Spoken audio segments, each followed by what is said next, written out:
Because, like, nobody goes into a room and is brooding, like, intentionally brooding, and sees positive effects from it. Yeah. But if you go into a room and intentionally positive, you immediately see positive effects from it. So then when people go into rooms and they're not aware, they haven't been aware of the, like, just the way they go into rooms all the time, because they just don't have the awareness, they unintentionally start to purposely go into rooms while brooding.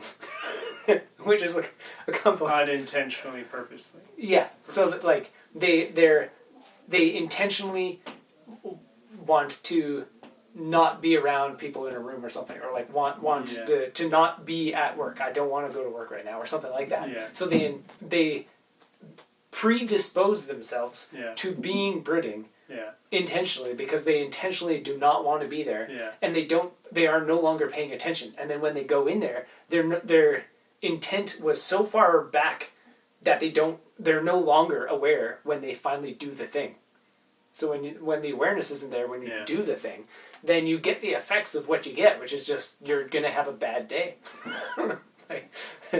So the intent is like so far removed from things. Like, I don't want to be alive right now. I don't want to be in this room. I don't want to deal with this thing. That happens way before getting into doing the thing. So if you just keep your awareness when you go into the room, be like, I'm making this worse. Like, if your awareness is there when you enter and you do this, you just realize you don't want it like that, and then you try it once where it's positive, or you see it being positive, or like somebody enter a room and you're aware, you keep that awareness, somebody enters the room and it actually brightens up the energy. It's like, holy crap.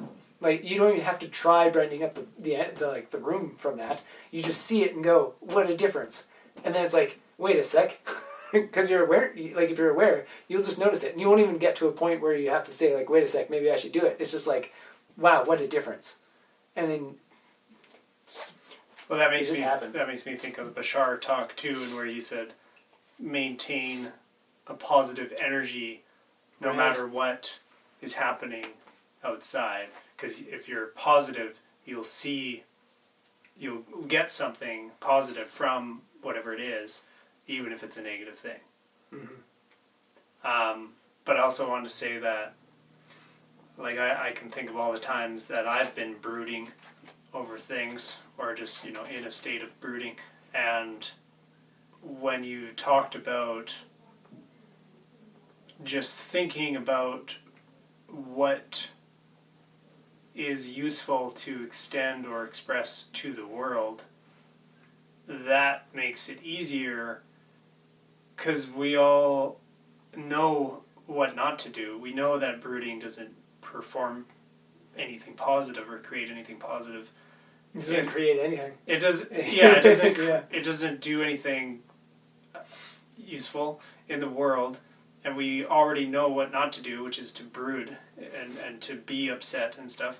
We know it doesn't do anything, but we still do it sometimes. And to just think about what is a good thing to express to the world feels like it just makes it easier to think, and not even to think of doing those things, but so it doesn't divide into like, oh, I know what I should do and I'm not doing it, or like, I want to do that but I feel like I can't do it because and like trying to take the steps to like go up the steps, but to just think, well, what's a good thing? You skip it feels like it just skips it and goes right to like, it skips all the resistance. wow, that's a good thing. You just go from just.